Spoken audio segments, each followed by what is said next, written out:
Speaker sir, आपने मुझे सदन में बोलने का मौका दिया, इसका मैं बहुत बहुत आभारी हूं। धन्यवाद। कल प्रधानमंत्री जी ने अपने भाषण में विपक्ष के बारे में बोला था कि विपक्ष आंदोलन की बात कर रहा है,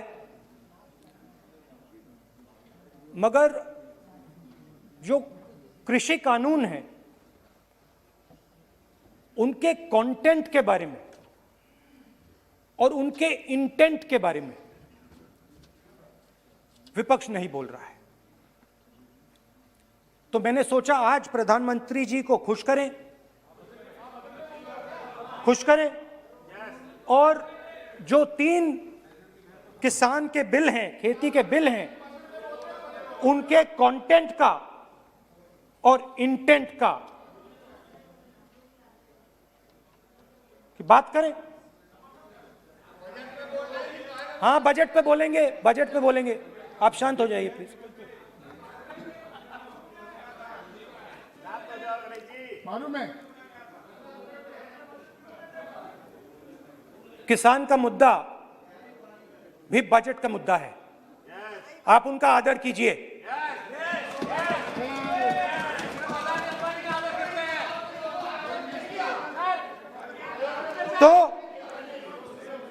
तो बात है कि इन 3 कानूनों का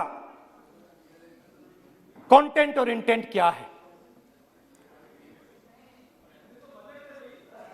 तो पहले कानून का कंटेंट, कोई भी व्यक्ति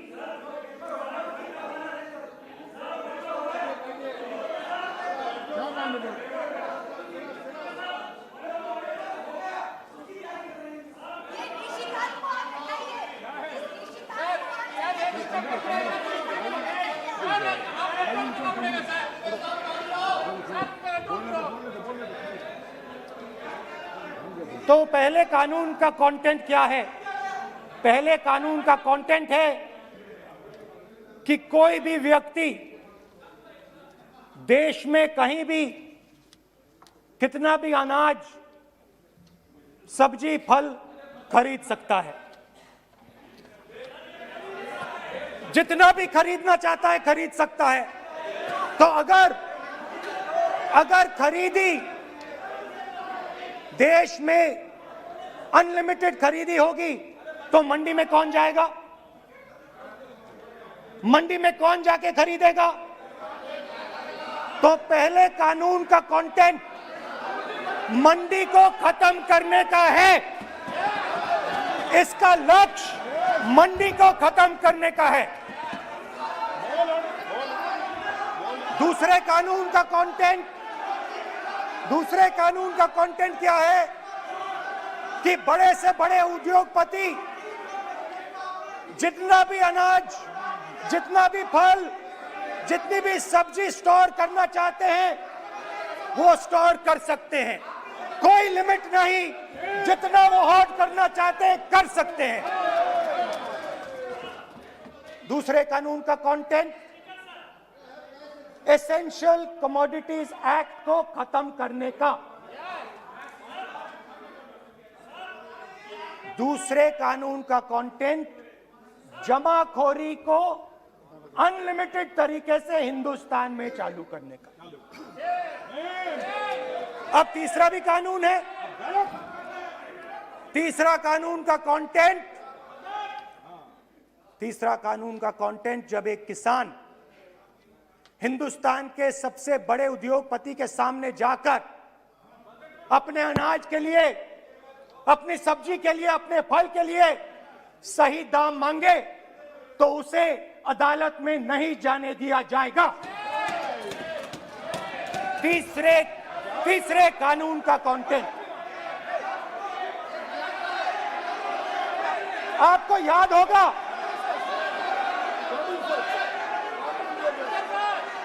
स्पीकर सर,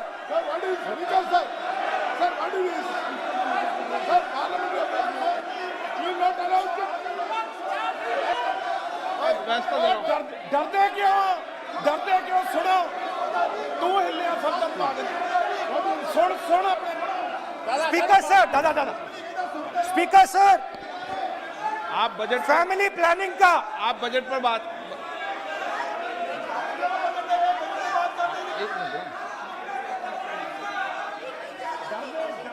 आप सर, सालों पहले फैमिली प्लानिंग का एक नारा था, आपको याद होगा, हम दो हमारे दो। अब मैं इंटेंट की बात करता हूं, कानून के इंटेंट की बात। आज क्या हो रहा है, जैसे कोरोना दूसरे रूप में आता है, वैसे ही ये नारा दूसरे रूप में आया है। आज इस देश को 4 लोग चलाते हैं। आप बजट पर चर्चा कर लें। बजट पे कर रहा हूं सर, बजट पे आ रहा हूं। 4 लोग चलाते हैं, हम दो बता दिया। और हमारे दो। जैसे उस टाइम नाम सब जानते हैं, नाम सब जानते हैं। नो आप बोलो, आप डिस्टर्बेंस मत हम करिए। दो हमारे दो। ये किसकी सरकार है? हम दो हमारे दो की। माननीय सदस्य इधर। तो आप आसन को पहले संबोधित करें। कानून का इंटेंट बताता हूं। आप आसन को संबोधित करें। पहले कानून का इंटेंट माननीय सदस्य आप आसन कि को हमारे संबोधित दो करें। मित्रों में से एक जो सबसे बड़ा मित्र है, उसको पूरे हिंदुस्तान के अनाज, फल और सब्जी को बेचने का अधिकार। यह है पहले कानून का इंटेंट। नुकसान किसका होगा? नुकसान ठेले वालों का होगा, नुकसान छोटे व्यापारियों का होगा, नुकसान जो लोग मंडी में काम करते हैं, लाखों लोग, उनका होगा। अब चलिए दूसरे कानून की इंटेंट की बात करते हैं। दूसरा कानून का इंटेंट दूसरे मित्र की मदद करने का है। दूसरे मित्र को पूरे देश में अनाज, फल और सब्जी की स्टोरेज की मोनोपोली दी जा रही है। आज दूसरा मित्र 40% हिंदुस्तान का अनाज अपने साइलों में रखता है। ये कांग्रेस पार्टी की बैठक नहीं है, ये सदन है। फल और सब्जी अगर बजट पे चल साइलोज में रखेगा। ये सभा नहीं है। प्रधानमंत्री कहते हैं सर मैं अध्यक्ष जी आपको कहना चाहता हूँ कि जब आपने बजट के लिए चर्चा के लिए पुकारा तो मैं बता रहा हूँ, एक मिनट बैठिए। माननीय सदस्य, आज बजट पर चर्चा है। मैं आग्रह करता हूँ, प्रधानमंत्री कहते हैं आप बजट पर ही कि अपनी बात मैंने करते हैं। ऑप्शन दिया है। हाँ, आपने ऑप्शन दिया है। 3 ऑप्शन दिए हैं। पहला ऑप्शन भूख, दूसरा ऑप्शन बेरोजगारी, तीसरा ऑप्शन आत्महत्या। ये 3 ऑप्शन आपने दिए हैं। अब देखिए मामला क्या है। मामला यह है कि हिंदुस्तान का सबसे बड़ा बिजनेस, सबसे बड़ा व्यापार एग्रीकल्चर का है। अब बजट 40% आबादी इस पे जीती है, इससे जीती है। 40 लाख करोड़ रुपए का धंधा है। इसमें किसानों को फायदा मिलता है,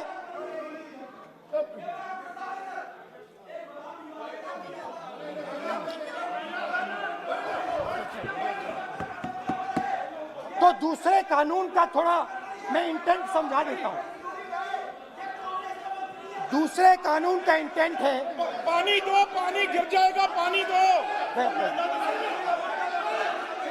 दूसरे कानून का इंटेंट है कि एक व्यक्ति को आप पूरे देश के अनाज की स्टोरिंग की मोनोपोली दे दो, और जब किसान अपने अनाज के लिए सही दाम मांगने जाएगा तो जिसके पास स्टोरेज की मोनोपोली होगी वो मार्केट में अनाज डालेगा और किसान से कम पैसे में खरीद करेगा। और जब वही किसान कंज्यूमर बन के अपना ही माल खरीदने जाएगा तो वही व्यक्ति अपने गोदाम से जब बजट पे चर्चा है सर, बजट पे चर्चा है, राष्ट्रपति अभी भाषण पे आपने चर्चा समाप्त कर दी, प्रस्ताव पास करके राष्ट्रपति जी को भेज दिया, अब उसी पे चर्चा करके राष्ट्रपति जी का भी और आपका भी अपमान कर रहे हैं सर, ये आपका भी अपमान कर रहे हैं, सदन का भी अपमान कर रहे हैं सर ये। कि इस देश की जो रीढ़ की हड्डी है, किसान, मजदूर, छोटे दुकानदार, व्यापारी, उस रीढ़ की हड्डी को तोड़ के टुकड़े टुकड़े करके दो मित्रों को दे दो। Sir rule 218 sir, rule 218 sir, rule sir, the debate on appropriation bill shall be restricted. The debate on appropriate bill shall be restricted to the matters of the public importance or administrative clausely employed in the grants covered by the bill which have not already been raised while the relevant demands of grants were under consideration. I would like to remind him that he should restrict his speech to the budget. Number 2, and he is claiming that 40% of the groceries and other things, vegetables, they are kept in Adani's and Ambani's place. Let him prove that. Where from? He should place it on the table. He should place it on the table. Where can he get all these documents? Where statistics कहाँ से आए? इसको authenticate करना है. Record में नहीं जाएगी. चलिए बैठिए. आप बोलने दे रहे हैं क्या? सर आपने माइक बंद कर दिया. बोलने दीजिए. बैठिए. माइक बंद कर दिया सर आपने. सर बैठिए. आप क्यों डिस्टर्बेंस कर? आप बोलने दीजिए ना. आप कोई रूल बता रहे हैं क्या? आप कोई रूल बता रहे हैं?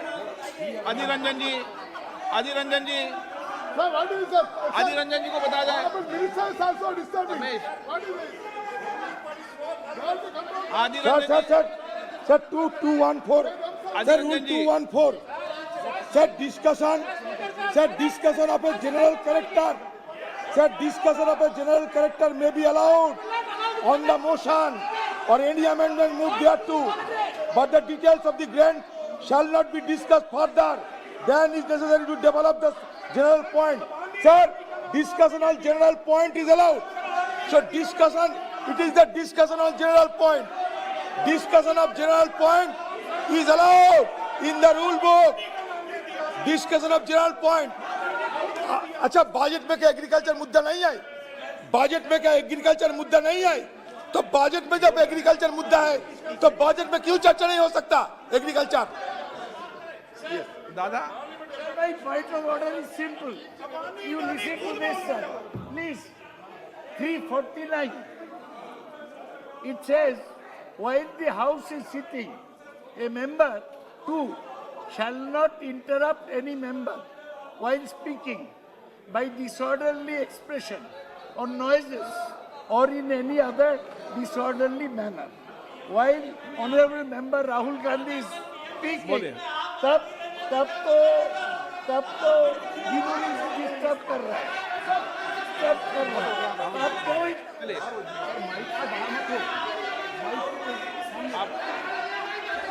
आज ये क्या कल नहीं था क्या? कल नहीं था.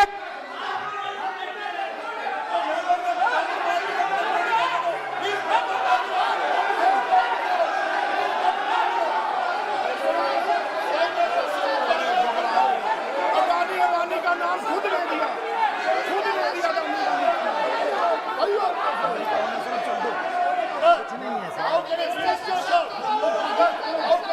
मिनिस्टर सर शाउटिंग, मंत्री शोर डाल रहे हैं. मंत्री, ऐसा कभी हुआ नहीं. मंत्री भाग रहे हैं, रूल बुक ढूंढ रहे हैं. अरे क्यों घबरा गए? अभी तो बोले ही 5 मिनट है. अभी तो बोले ही 5 मिनट है. तो हम दो हमारे दो.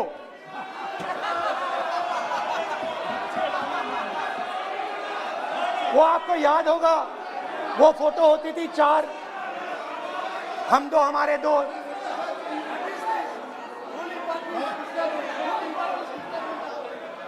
क्यूट से चेहरे थे, सुंदर सुंदर चेहरे, मोटे मोटे चेहरे. हम दो हमारे दो। खैर, इससे होगा क्या? जब ये कानून लागू होंगे तो जो इस देश के किसान हैं, इस देश के मजदूर हैं, छोटे व्यापारी हैं, इनका धंधा बंद हो जाएगा। इनमें से किसानों की खेत चली जाएगी, किसान को सही दाम नहीं मिलेगा, छोटे दुकानदारों की दुकान बंद हो जाएगी और सिर्फ दो लोग, हम दो और हमारे दो इस देश को चलाएंगे। हिंदुस्तान का फूड सिक्योरिटी का सिस्टम है वो नष्ट हो जाएगा और पहली बार सालों बाद एक बार फिर पहली बार हिंदुस्तान के लोगों को भूख से मरना पड़ेगा। रूरल इकोनॉमी नष्ट हो जाएगी और ये देश रोजगार नहीं पैदा कर पाएगा। ये नई चीज नहीं है, ये आप मत सोचिए कि ये नया अटेम्प्ट है, पहला अटेम्प्ट है। ये पहला नहीं है, ये काम प्रधानमंत्री ने हम दो हमारे दो के लिए पहले नोटबंदी में शुरू किया था। पहली चोट नोटबंदी थी। आइडिया क्या था? गरीबों से, किसानों से, मजदूरों से उनका पैसा लो, बैंक में डालो और हम दो हमारे दो के जेब में डालो। स्मॉल मीडियम सेक्टर को खत्म कर दिया, किसानों को बर्बाद कर दिया। वहां नहीं रुके, फिर गए जीएसटी, गब्बर सिंह टैक्स, 5 अलग अलग टैक्स और फिर से उन्हीं बेचारों पर आक्रमण, उन्हीं किसानों पर, उन्हीं मजदूरों पर, उन्हीं व्यापारियों पर आक्रमण। फिर कोरोना आता है। कोरोना के समय मजदूर चिल्ला चिल्ला के कहते हैं हमें बस का टिकट दे दीजिए, हमें ट्रेन का टिकट दे दीजिए। नहीं नहीं नहीं, तुम्हें नहीं मिलेगा, तुम पैदल घर जाओगे। एक मिनट माननीय सदस्य प्लीज। मगर टैक्स माफ जरूर होगा, माननीय सदस्य जरूर होगा। माननीय सदस्य 5-10 उद्योगपतियों का टैक्स होगा। माननीय सदस्य प्लीज एक मिनट बैठिए, एक मिनट बैठिए। मैं माननीय सदस्य से भी आग्रह कर रहा हूं, इधर भी आग्रह कर रहा हूं। माननीय सदस्य, आज बजट पर चर्चा है।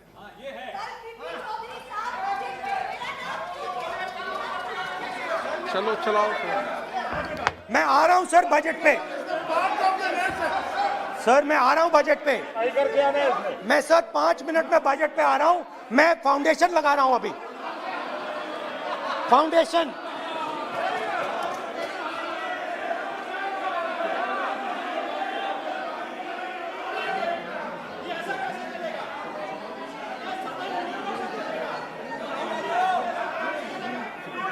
तो पहले नोटबंदी, फिर जीएसटी, फिर कोरोना के समय उन्हीं 4, 5, 10 लोगों को पूरा का पूरा कर्जा माफ, 10 लाख करोड़ रुपए जो भी था कर्जा माफ। मगर हुआ क्या? हिंदुस्तान का रोजगार का जो सिस्टम है, जो स्मॉल एंड मीडियम इंडस्ट्री है, वो खत्म हो गई। आज ये देश रोजगार नहीं पैदा कर सकता है, सीधी सी बात। और आज नहीं, कल भी ये देश रोजगार नहीं पैदा कर पाएगा, क्योंकि आपने इस देश की रीढ़ की हड्डी तोड़ दी है। किसान की, मजदूर की, छोटे दुकानदार की, स्मॉल मीडियम बिजनेस की रीढ़ की हड्डी तोड़ दी।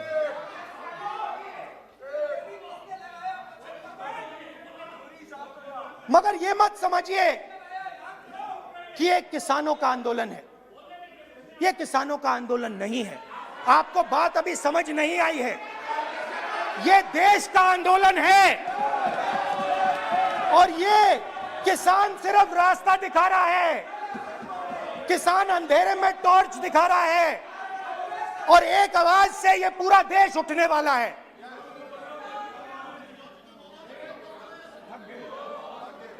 पूरा देश एक आवाज से हम दो हमारे दो के खिलाफ उठने जा रहा है।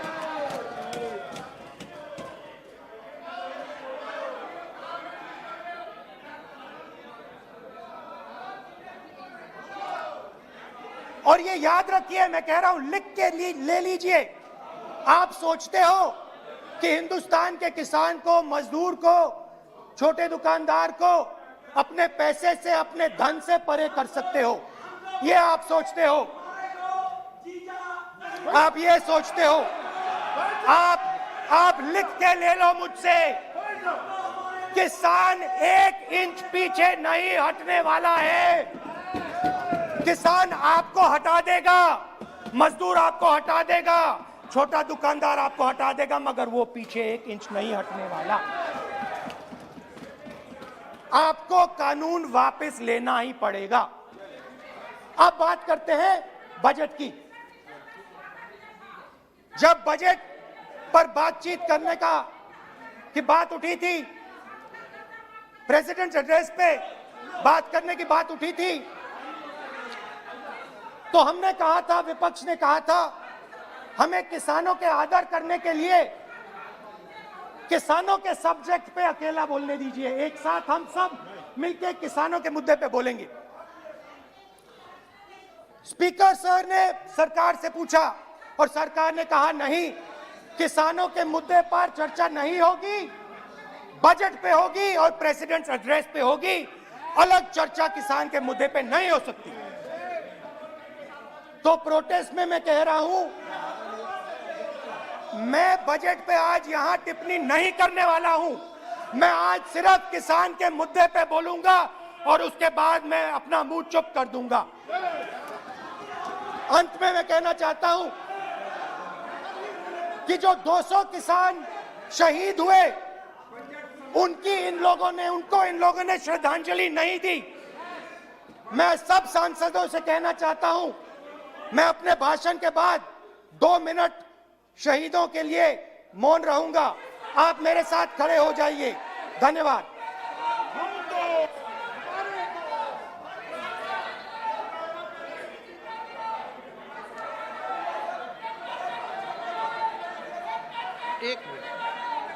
एक मिनट, आप बैठे, एक मिनट। माननीय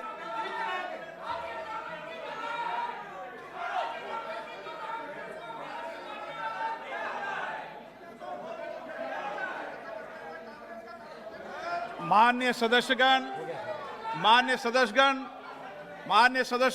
प्लीज बैठिए